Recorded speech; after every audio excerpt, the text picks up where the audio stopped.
तो हाँ जी दोस्तों, कैसे हो आप सब लोग।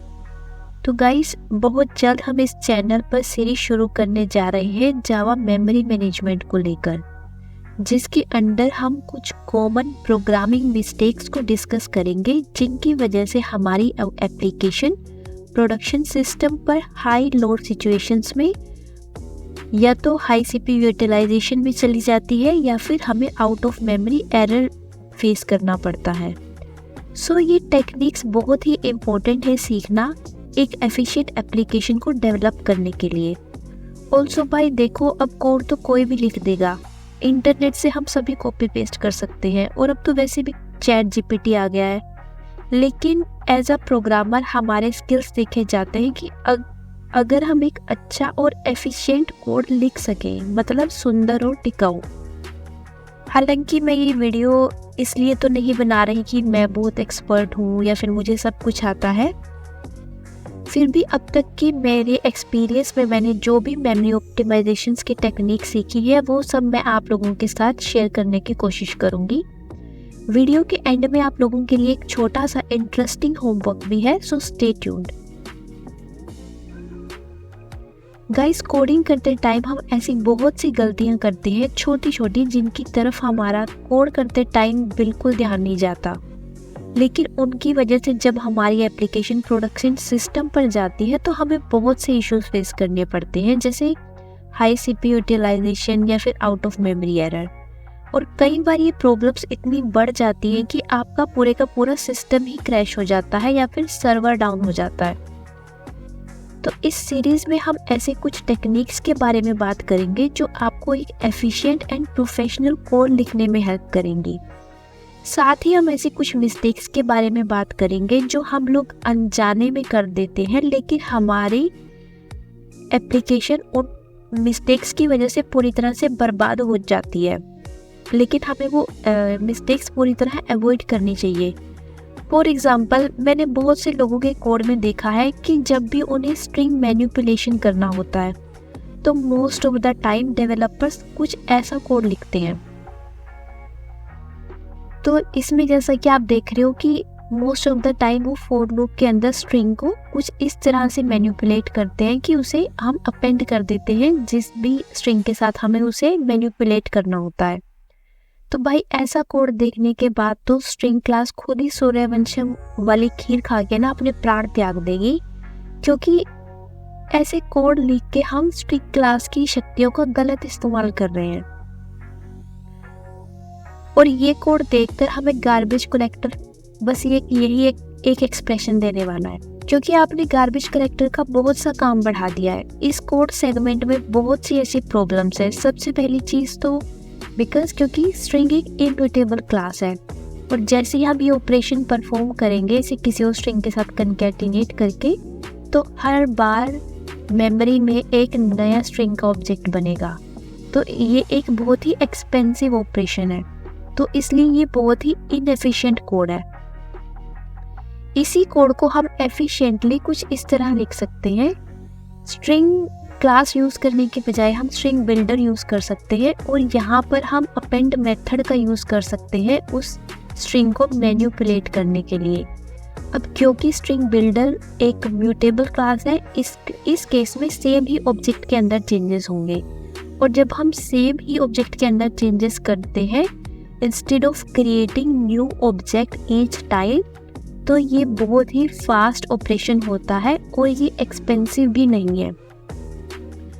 तो ये कोड देखकर गार्बेज कलेक्टर खुश होकर आपको बोलेगा कि शाबाश बेटा, बुद्धि बहुत तेज है तुम्हारी।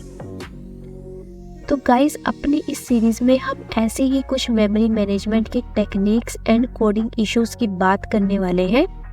इसके साथ ही हम देखेंगे कि आप अपनी एग्जिस्टिंग एप्लीकेशन को कैसे मॉनिटर कर सकते हो, कैसे ऑप्टिमाइज कर सकते हो। फॉर एग्जाम्पल, आपने जो भी कोड लिखे आप उन्हें चेक कर सकते हो कि उनमें क्या प्रॉब्लम्स है और कैसे आप उन्हें ऑप्टिमाइज करके लिख सकते हो। इस सीरीज में हम ये सभी टॉपिक कवर करने वाले हैं। तो आप आने वाली वीडियोस में कुछ ये टॉपिक कवर करेंगे, हाउ मेमोरी वर्क्स इन जावा, इसके अंदर हम बात करेंगे कि जावा में एक्चुअली मेमोरी वर्क कैसे करती है, जिसके अंदर हम स्टैक एंड हीप की डिटेल में बात करेंगे। उसके बाद नेक्स्ट वीडियो में हम बात करेंगे वैल्यूज़ एंड रेफरेंसेस। जब हम एक मेथड से दूसरे मेथड में वैल्यूज़ पास करते हैं तो एक्चुअल में इंटरनली मेमोरी में वो कैसे वर्क करता है, वो चीज़ हम डीपली एनालाइज करेंगे। उसके बाद है एस्केपिंग रेफरेंसेस। ये हमारा एक कोडिंग का हम इशू कह सकते हैं। हमारे कोड में कुछ कमियां होती हैं जिनकी वजह से हम अपने ऑब्जेक्ट्स की रेफरेंसेस रिवील कर देते हैं अनजाने में, और फिर जो भी मेथड या प्रोसेस हम उन ऑब्जेक्ट्स को यूज़ करते हैं वो उन्हें मैनिपुलेट कर सकते हैं। तो इस लूपहोल को हम एस्केपिंग रेफरेंसेस बोलते हैं, जिसकी हम आने वाली वीडियो में डीपली बात करने वाले हैं डिटेल में। Then we will discuss about garbage collection working. तो इसमें हमारा गार्बेज कलेक्टर कितने टाइम के बाद रन होगा या किस तरह से वो मेमोरी को कलेक्ट करता है, ये सब चीज़ें हम डीपली चेक भी करेंगे। प्रैक्टिकल एग्जांपल हम देखेंगे टूल्स के साथ कि कैसे गार्बेज कलेक्टर एक्चुअल में ऑब्जेक्ट्स को कलेक्ट करता है जो कि अनयूज्ड होते हैं। उसके बाद JVM ट्यूनिंग में हम देखेंगे कि हम अपनी एप्लीकेशन को कैसे रिस्ट्रिक्ट कर सकते हैं या कैसे उसको ऑप्टिमाइज कर सकते हैं, कैसे हम JVM में डिसाइड कर सकते हैं कि कितना हमारा ये एप्लीकेशन मेमोरी ऑक्यूपाई करने वाला है। उसके बाद हम बात करेंगे मेमोरी लीक हंटिंग। तो हमारी एप्लीकेशन में जो भी प्रॉब्लम्स होंगी, जिन भी ऑब्जेक्ट्स की वजह से हमें आउट ऑफ मेमोरी एरर आएगा या फिर जो भी ऑब्जेक्ट्स मेमोरी लीक क्रिएट कर रहे होंगे, हम वो एनालाइज करेंगे हीप डंप के थ्रू। तो हम प्रैक्टिकल एग्जांपल देखेंगे कि कैसे आप हीप डंप लेके अपनी एप्लीकेशन को ऑप्टिमाइज कर सकते हो। आप ऑब्जेक्ट्स को एनालाइज कर सकते हो कि कौन से ऑब्जेक्ट आपका ज़्यादा मेमोरी कंज्यूम कर रहे हैं या ज़्यादा CPU कंज्यूम कर रहे हैं, तो वो सब हम हीप डंप के थ्रू एनालाइज करेंगे। तो ये सभी पॉइंट्स की हम आने वाली वीडियो में डिटेल में बात करने वाले हैं। तो अगर आपने अभी तक चैनल को सब्सक्राइब नहीं करा है तो जल्दी से कर लो ताकि आप कोई भी अपडेट मिस ना करो।